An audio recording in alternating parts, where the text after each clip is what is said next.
আরেকটা আমল বর্তমান আমাদের ঘর থেকে উঠে গেছে।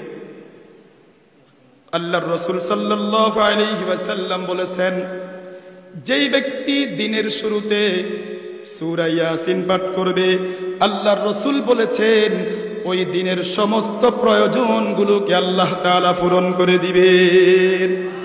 কোন সূরা? সূরাতু ইয়াসিন।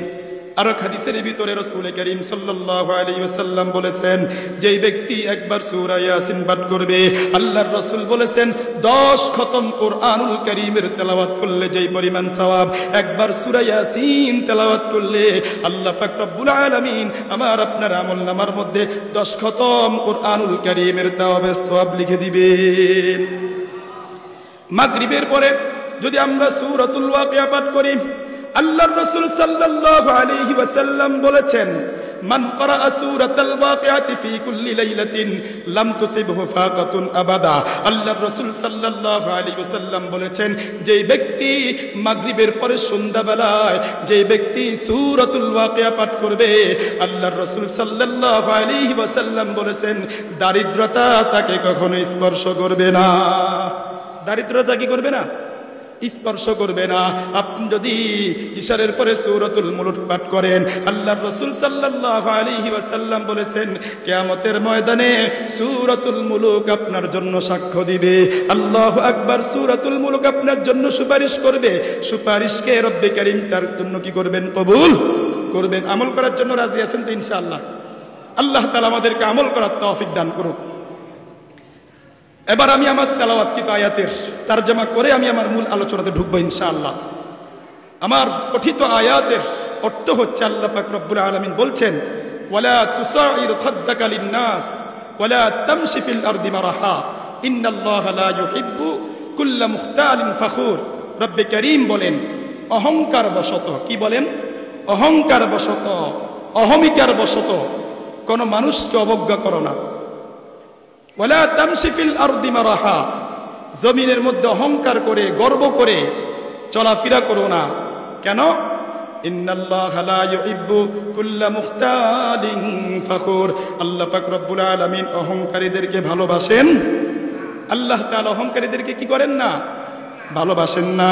ক্বালান নবী সাল্লাল্লাহু আলাইহি ওয়াসাল্লাম, আল্লাহর নবী বিশ্ব নবী জনাবে রাসূলুল্লাহ সাল্লাল্লাহু আলাইহি ওয়াসাল্লাম বলেছেন, লা ইয়াদখুলুল জান্নাহ মান কানা ফি কলবিহি মিসকালু হাববাতিন মিন খারদালিন মিনাল কিবির। আল্লাহর রাসূল সাল্লাল্লাহু আলাইহি ওয়াসাল্লাম বলেছেন, যার অন্তরে বিন্দু পরিমাণ অহংকার থাকবে সে জান্নাতে প্রবেশ করবে না। বলেন নাউযুবিল্লাহ। তাহলে অহংকার করা যাবে? অহংকার করা যাবে না। রব্বে কারীম আমাদেরকে ক্ষমতা দিয়েছেন, রব্বে কারীম আমাদেরকে অর্থ সম্পদ দিয়েছেন, রব্বে কারীম আমাদেরকে ব্যবসা বাণিজ্য দিয়েছেন, রব্বে কারীম আমাদেরকে শক্তি দিয়েছেন, রব্বে কারীম আমাদেরকে ক্ষমতা দিয়েছেন। ক্ষমতার ব্যবহার করা যাবে না। অর্থ সম্পদ দিয়েছেন, অহংকার করা যাবে না, গৌরব করা যাবে না। দিয়েছেন কে? দিয়েছেন কে? আল্লাহ পাক রব্বুল আলামিন বলেন, ইন্নাল্লাহা লা ইউহিব্বু কুল্লা মুখতালিন ফখুর। নিশ্চয় আল্লাহ পাক রব্বুল আলামিন অহংকারীদেরকে ভালোবাসেন না। কি হইতে হয় বলেন? বিনয়। কি? যদি আমি আর আপনি আল্লাহর জন্য যদি বিনয় হইতে পারি, রব্বে কারীম আমাদের মর্যাদা বাড়িয়ে দিবেন। রব্বে কারীম কি করবেন? ক্বালান নবী সাল্লাল্লাহু আলাইহি ওয়াসাল্লাম, মান তাওয়াযা লিল্লাহি রাফাআহুল্লাহ। আল্লাহর রাসূল বলেছেন, যে ব্যক্তি আল্লাহর জন্য বিনয়ী হবে, রব্বে কারীম দুনিয়া এবং আখিরাতে তার মর্যাদা বাড়িয়ে দিবেন। তাহলে বিনয় আমরা কার জন্য হবে বলেন? আমাদের নবী বিশ্ব নবী জনাবে রাসূলুল্লাহ সাল্লাল্লাহু আলাইহি ওয়াসাল্লামের ক্ষমতার অভাব ছিল? কোনো কিছুর অভাব ছিল? জনবলের অভাব ছিল? কিন্তু তিনি কেমন বিনয়ী, কেমন বিনয়ী ছিলেন? আপনাদেরকে উদাহরণ দিই।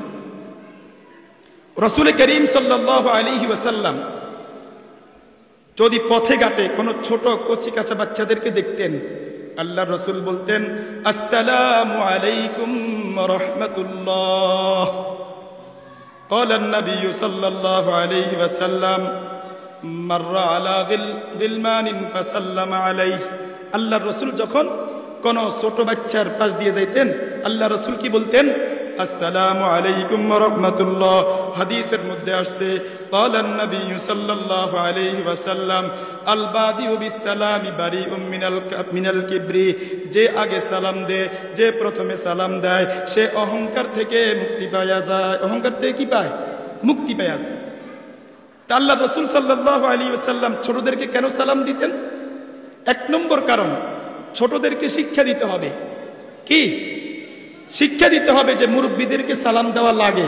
সালাম দেওয়া এটা কি আদব? এটা কি আদব। আরেকটা কারণ হচ্ছে আল্লাহ রাসূল সাল্লাল্লাহু আলাইহি ওয়াসাল্লাম ছোটদেরকে সালাম দিয়া এটা বুঝাইছেন যে সবসময় সালাম নেওয়ার জন্য আমরা প্রস্তুত থাকবো না, মাঝে মাঝে ছোটদেরকে সালাম দিতেও হবে। কথা কন না?